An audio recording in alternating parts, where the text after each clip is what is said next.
Hello friends, welcome to study smart IQ और मैं हूं आपका दोस्त शेख सलीम। और आज मैं फिर आपके लिए लेकर आ चुका हूं SSC CHSL 2025 के लिए GK GS क्लास। और आप सभी को पता है जो हमारी सीरीज चल रही है इसका नाम है ऑपरेशन CHSL। और इस सीरीज में हम जो है तो प्रीवियस ईयर क्वेश्चन से डिस्कस कर रहे हैं GK GS के, जो कि SSC CHSL ने पिछले सालों में पूछे हैं। तो आज के जो क्वेश्चन लिए गए हैं तो ये लिए गए हैं 3 जुलाई 2024 शिफ्ट 1 में जो क्वेश्चन आए थे CHSL के द्वारा पूछे गए थे, तो उनको हम यहाँ पर डिस्कस करने वाले हैं। तो अगर आपको वीडियो पसंद आती है तो लाइक करें, शेयर करें, सब्सक्राइब करना ना भूलें। इसके अलावा आपके कोई रिलेटिव्स हैं, फ्रेंड्स हैं जो CHSL की प्रिपरेशन कर रहे हैं, तो आप उनको भी ये वीडियो शेयर करना ना भूलें। तो चलिए पहला क्वेश्चन लेते हैं बिना किसी देरी के। तो पहला क्वेश्चन है, निम्नलिखित में से कौन सा भारतीय शास्त्रीय नृत्य आंध्र प्रदेश से उत्पन्न हुआ। तो कौन सा भारतीय शास्त्रीय नृत्य जो है तो ये आंध्र प्रदेश से उत्पन्न हुआ है? कथकली, कुचिपुड़ी, ओडिसी या मोहिनीअट्टम। अगर हम बात करें तो हमारे देश में जो है तो भारत में कितने शास्त्रीय नृत्य, तो हमारे देश में टोटल कितने शास्त्रीय नृत्य हैं?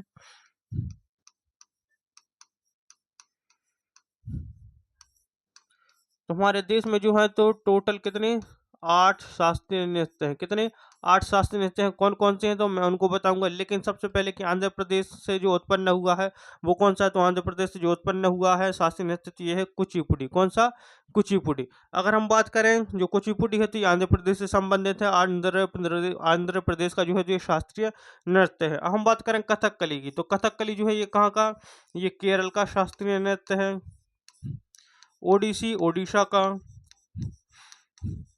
और जो मोहिनीअट्टम है तो मोहिनीअट्टम भी कहाँ का? ये भी केरल का शास्त्रीय नृत्य है। फिर हम बात करते हैं भरतनाट्यम। तो भरतनाट्यम जो है ये कहाँ का शास्त्रीय नृत्य? तो भरतनाट्यम जो है तो ये तमिलनाडु का। फिर इसके बाद मणिपुरी। तो मणिपुरी जो है ये मणिपुर का है। फिर सत्रिया। तो सत्रिया जो है ये कहाँ का? ये असम का शास्त्रीय नृत्य है। और फिर कथक। तो कथक जो है कहाँ का? तो कथक जो है ये उत्तर प्रदेश का शास्त्रीय नृत्य है। कहाँ का? उत्तर प्रदेश का। तो ये है हमारे 8 के 8 शास्त्रीय नृत्य। ठीक है, चलिए आगे बढ़े। और जो चीज़ें मैं आपको यहाँ पर बताता हूँ तो आप जो है तो राइट डाउन करते जाएं अपने नोट्स में, नोट्स से बनाएं अच्छे से। और जैसे ही वीडियो खत्म होती है तो 10 से 15 मिनट का एक छोटा सा रिकेप लें, ताकि आप जो है तो रिवाइज कर सकें। क्योंकि जितना ज़्यादा आप रिवाइज करेंगे उतनी अच्छे से ज़्यादा चीज़ें आपको याद होंगी और आप भूल नहीं पाएंगे। ताकि जो है एग्जाम में यही चाहिए कि एग्जाम में हमें कुछ भी भूलना नहीं है, तो इसलिए रिवाइज करते चलें। तो नेक्स्ट क्वेश्चन है, बलबन ने निम्नलिखित में से किस परंपरा से सिजदा और पैबोस, ठीक है, ये सिजदा पैबोस की परंपरा का पालन किया। तो जो बलबन है, तो अगर हम बात करें बलबन की, तो बलबन का जो पूरा नाम था तो ये था गयासुद्दीन बलबन। ठीक है, गयासुद्दीन बलबन जो कि गुलाम वंश का 9वां सुल्तान था। कौन सा? गुलाम वंश का 9वां सुल्तान था ये। और जो गयासुद्दीन बलबन है ये इल्तुतमिश का गुलाम था। किसका? इल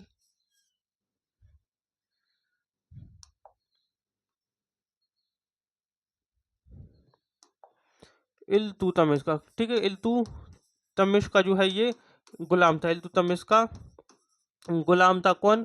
गयासुद्दीन बलबन। अगर हम बात करें बलबन, तो बलबन ने सिजदा और पेवूस प्रथा अपनाई। तो सिजदा और पेवूस प्रथा ये होती क्या थी? तो जो है, जैसे ही आप दरबार में जाते हैं तो जो सुल्तान बैठा होता था तो सुल्तान को सजदा करना है और उनके पैरों को बोसा देना है। तो ये थी सिजदा और पेवूस प्रथा। इसके अलावा जो बलबन है तो इसने जिल्ले इलाही की उपाधि धारण की। ठीक है, जिल्ले इलाही। जिल्ले इलाही। जिल्ले इलाही का मतलब होता है ईश्वर की परछाई या खुदा की परछाई। इसकी ये उपाधि धारण की, खुदा की परछाई। ये इसने जो है तो उपाधि धारण की थी। इसके अलावा जो है ये नवरोज त्योहार लेकर आया। नवरोज त्योहार, ठीक है, नवरोज त्योहार, नवरोज जो कि एक पारसी त्योहार है, इसको लेकर आया। इसके अलावा इसने जो है तो लौह और रक्त की नीति अपनाई। लौह और रक्त नीति अपनाई। इसके अलावा जो गयासुद्दीन बलबन है इसने दीवान ए अर्ज की स्थापना की, जो कि एक सैन्य विभाग था। कौन सा? ये एक सैन्य विभाग था। सैन्य विभाग था। ठीक है, तो ये थी बलबन के बारे में। बलबन जो है तो ये 9वां सुल्तान था गुलाम वंश का।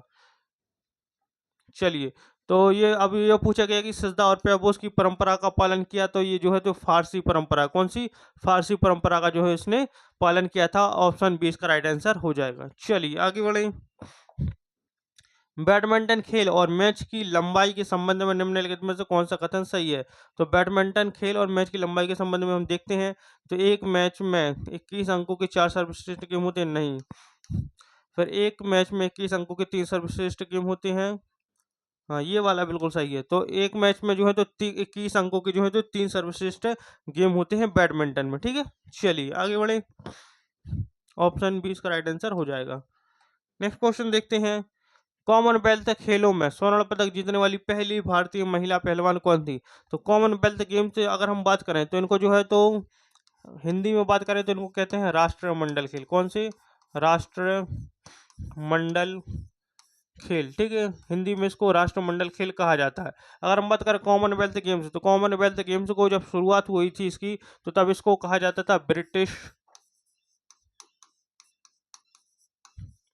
एम्पायर गेम्स है, ठीक है। ब्रिटिश एम्पायर गेम्स जो है इनको कहा जाता था। अगर हम बात करें तो इसकी शुरुआत कब हुई थी, तो इसका जो कॉमनवेल्थ गेम्स है ये पहली बार कब हुए थे, तो जो फर्स्ट बार हुए थे ये हुए थे 1930 में, 1930 में। कहाँ पर, हैमिल्टन कनाडा में, ठीक है, हैमिल्टन कनाडा में हुए थे। फिर अभी जो लास्ट वाले हुए, तो जो लास्ट कॉमनवेल्थ हुए हैं 2022 में बर्मिंघम में,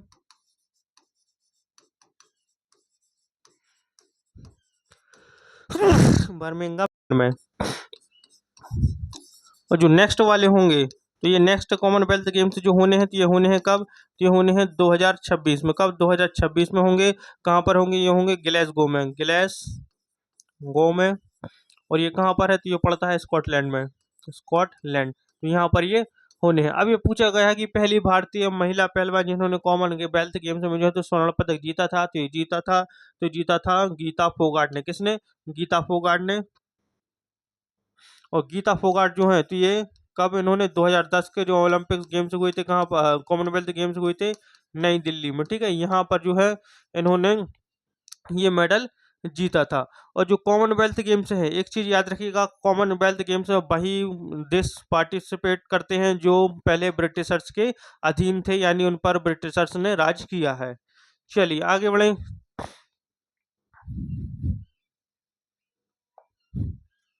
चलिए नेक्स्ट क्वेश्चन पढ़ते हैं हम, रुक जाइए 2 मिनट। चलिए नेक्स्ट क्वेश्चन है। भारत में पहला स्वास्थ्य सेवा का अधिकार अधिनियम 2022 किस राज्य ने लागू किया था। तो भारत में जो पहला स्वास्थ्य सेवा अधिकार अधिनियम 2022 में आया था, तो किस राज्य ने लागू किया था, राजस्थान, छत्तीसगढ़, केरल या असम। ये किया था राजस्थान ने। किसने, राजस्थान ने। नेक्स्ट क्वेश्चन है। 2001 में नबार्ड ने डैश के कॉर्पस के साथ माइक्रो फाइनेंस डेवलपमेंट फंड की स्थापना की थी, तो ये 100 करोड़ के कॉर्पस के साथ। कितने, 100 करोड़ के। Next question. जमशेदी नवरोज किस समुदाय का त्योहार है। तो जमशेदी नवरोज जो है ये पारसी त्योहार है, और जो है ये एक फारसी नववर्ष कहा जाता है, ठीक है। फारसी नववर्ष त्योहार है ये, नववर्ष। चलिए आगे बढ़े। नेक्स्ट है 1976 में 42वें संवैधानिक संशोधन के माध्यम से अनुच्छेद 51A के तहत भाग 4A में डैश कर्तव्य, मौलिक कर्तव्य को जोड़ा गया था। तो ये कितने मौलिक कर्तव्य को जोड़ा गया था, तो देखिए जो 1976 में 42वां संविधान संशोधन इतने हुए, ठीक है। इस संविधान संशोधन को जो है जो इंदिरा का संविधान कहा जाता है, इंदिरा का संविधान, यानी कॉन्स्टिट्यूशन ऑफ इंदिरा। एंड लघु संविधान भी कहा जाता है, क्या, लघु संविधान। इंदिरा गांधी का संविधान और लघु संविधान इसको कहा जाता है। इसमें जो है तो 1976 में यह 42वां संविधान संशोधन अधिनियम हुआ था, और इसके तहत जो है तो संविधान का भाग 4A बना, जिसमें अनुच्छेद 51A बना। और इसमें जो है तो कितने, 10 मौलिक कर्तव्य को, कितने, 10 मौलिक कर्तव्य को जो है तो इसमें हमारे भारतीय संविधान में जोड़ा गया था। अगर हम बात करें जो मौलिक कर्तव्य है, तो मौलिक कर्तव्य कहाँ से लिए गए, तो मौलिक कर्तव्य को जो कॉन्सेप्ट है, जो कॉन्सेप्ट है, तो ये कहाँ से, ये रूस से, ठीक है, यानी सोवियत संघ रूस से जो है ये लिया गया था। तो 10 मौलिक कर्तव्य जो हैं यानी फंडामेंटल हमारी ड्यूटीज हैं, तो ये 42वें संविधान संशोधन अधिनियम 1976 के द्वारा जोड़ी गई। लेकिन जो 11वां मौलिक कर्तव्य था, ठीक है, 11वां मौलिक कर्तव्य, तो ये कब जोड़ा गया? तो 11वां मौलिक कर्तव्य जो है ये जोड़ा गया था, तो जोड़ा गया था, एक हुआ था संविधान संशोधन 86वां संविधान संशोधन अधिनियम 2002। इसके तहत जो तो हमारे संविधान में हमारे जो मौलिक कर्तव्य उसमें एक और मौलिक कर्तव्य जोड़ा गया, 11वां मौलिक कर्तव्य 86वें संशोधन अधिनियम 2002 के द्वारा, ठीक है। तो और इसके अलावा जो 42वां संविधान संशोधन अधिनियम था 1976, इसके तहत जो है तो प्रस्तावना में पहली बार जो है तो संशोधन किया गया था। इसमें इसमें जो है तो समाजवादी, धर्मनिरपेक्ष और अखंडता, कौन कौन सी समाजवादी प्रस्तावना में जोड़े गए थे ये शब्द? समाजवादी, धर्मनिरपेक्ष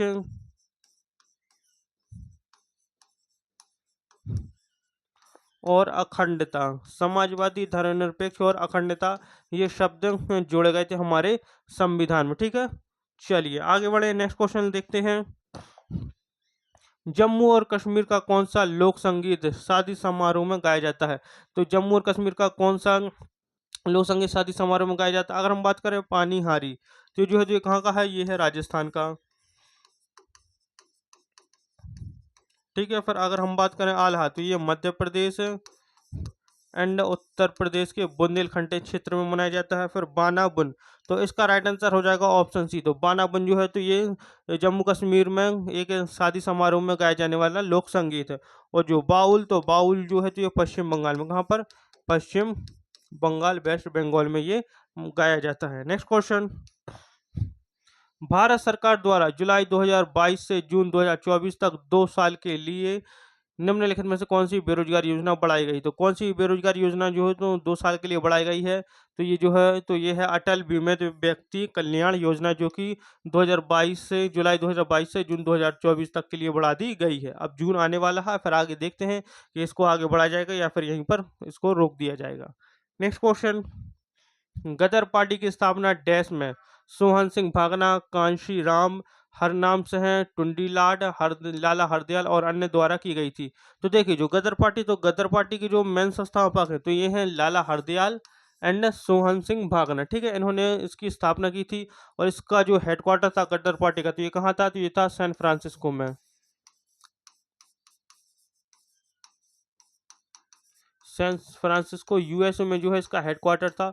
और इसकी स्थापना जो की गई थी, तो ये की गई थी कब? ये की गई थी 1913 में। कब? 1913 में जो है तो गदर पार्टी की स्थापना की गई थी, जिसका हेडक्वार्टर सैन फ्रांसिस्को यूएसए में था।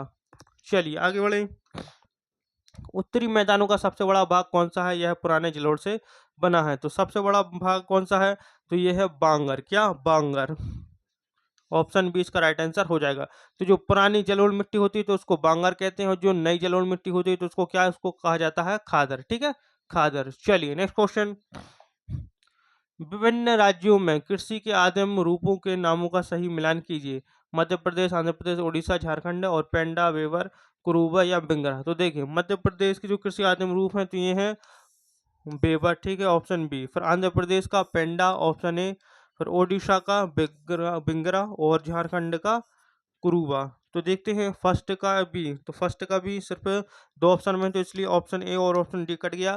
फिर सेकंड का ए, तो सेकंड का ए दोनों ऑप्शन में है। फिर हम देखते हैं थर्ड का डी, तो थर्ड का है डी, तो ऑप्शन सी भी कट गया और ऑप्शन बी जो है तो इसका राइट आंसर हो गया थर्ड डी और 4 सी। चलिए आगे बढ़े, निम्नलिखित में से कौन सा कथन जलवायु के बारे में गलत है? तो जलवायु के बारे में गलत है, मानसून प्रकार की जलवायु मुख्य रूप से दक्षिण और दक्षिण पूर्वी एशिया में पाई जाती है, बिल्कुल सही है। भारत की जलवायु में उष्णकटिबंधीय और उपोष्ण कटिबंधीय जलवायु की विशेषता, ये भी सही है। भारत के तटीय क्षेत्रों में देश के आंतरिक भाग की तुलना में तापमान की स्थिति में कम अंतर होता है, और भारत में मध्य एशिया की तुलना में अपेक्षाकृत अधिक अधिक ठंडी सर्दी का अनुभव होता है। नहीं, तो भारत में जो है तो मध्य एशिया की तुलना में कम ठंड होती है, ठीक है, अधिक ठंडी नहीं होती, कम ठंड होती है भारत में। बाकी जो मध्य एशिया है तो मध्य एशिया में कुछ ज़्यादा ही ठंड हो जाती है। चलिए आगे बढ़ें, यक्षगान नृत्य नाट्य मुख्य रूप से निम्नलिखित में से किस राज्य से जुड़ा है? तो यक्षगान जो है तो ये कहाँ से? यक्षगान जो है कर्नाटक से जुड़ा हुआ है। नेक्स्ट क्वेश्चन, भारत की जनगणना के अनुसार किसे साक्षर माना जाता है? तो जो भारत की जनगणना के अनुसार साक्षर माना जाता है तो ये 7 वर्ष और उससे अधिक आयु का व्यक्ति जो किसी भी भाषा को समझकर लिख सकता हो और उसको पढ़ सकता हो, उस व्यक्ति को साक्षर कहा जाता है। अगर हम बात करें कि हमारे देश का सबसे साक्षर राज्य कौन-सा, तो सबसे साक्षर राज्य जो है तो ये है केरल। कौन-सा? सबसे साक्षर राज्य है केरल।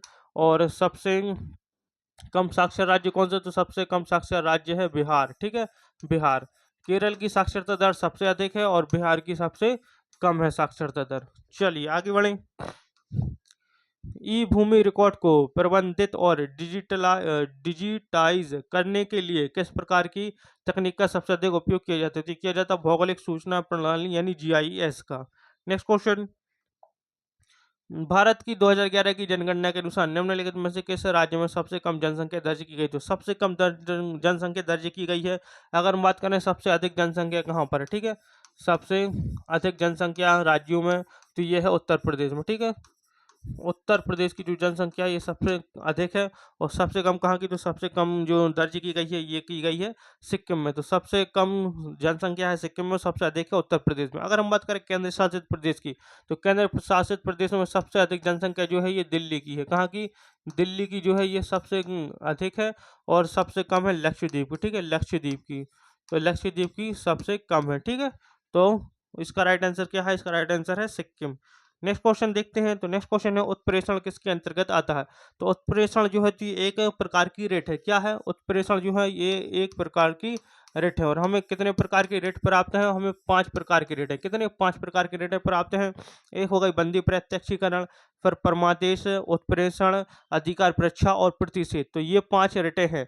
और जो उत्प्रेषण है तो ये सारी की सारी रेटें जो है तो ये किसके?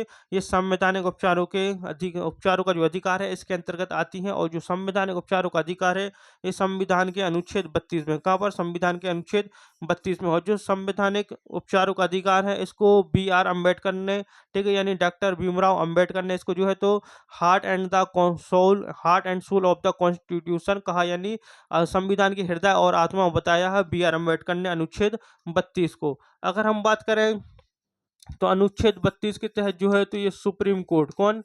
सुप्रीम कोर्ट जो है ये रेट जारी कर सकता है।